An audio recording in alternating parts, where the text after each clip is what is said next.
Control number 44919, please introduce yourself. Good day. My name is Eden Mabait. I'm 47 years old, single.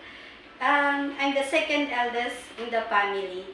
I have 3 sisters. What is your educational attainment? I am graduated 2 years information technology, major in computerized accounting. Why do you want to go to Hong Kong?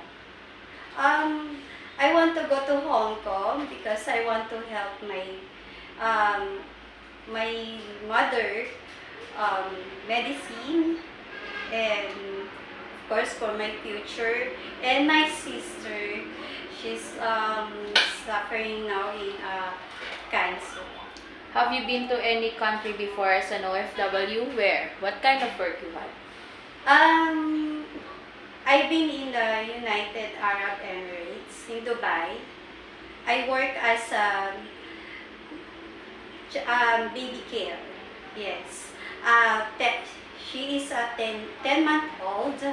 I'm assisting bathing, changing diaper, assisting meals for the baby. Of course, the milk. And after feeding the baby, I'm helping the mother to burping. Do you have experience in taking care of old person? What can you do for elderly? Yes, I have experience. I'm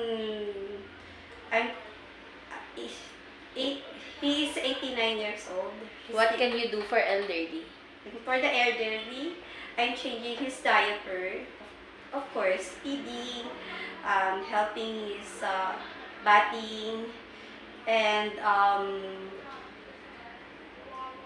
give medicine, vital signs, of course. Aside from your daily household works, what other special skill you can do inside the house?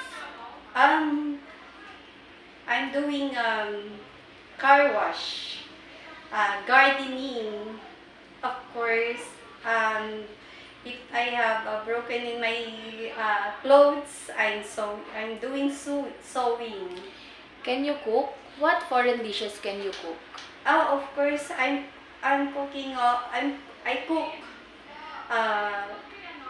Indian dishes like biryani. I know how to cook biryani, chicken curry, and Filipino food like adobo, apritada, menudo, and most of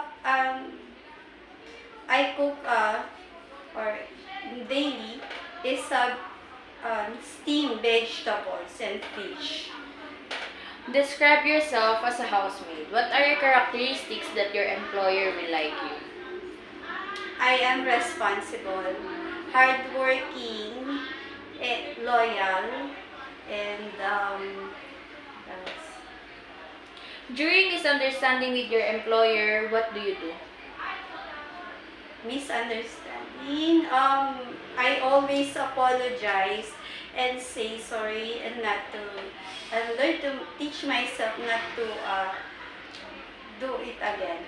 Describe your relationship with your past and present employer. How do they treat you? They treating me as like a family. Message for your future employer in Hong Kong.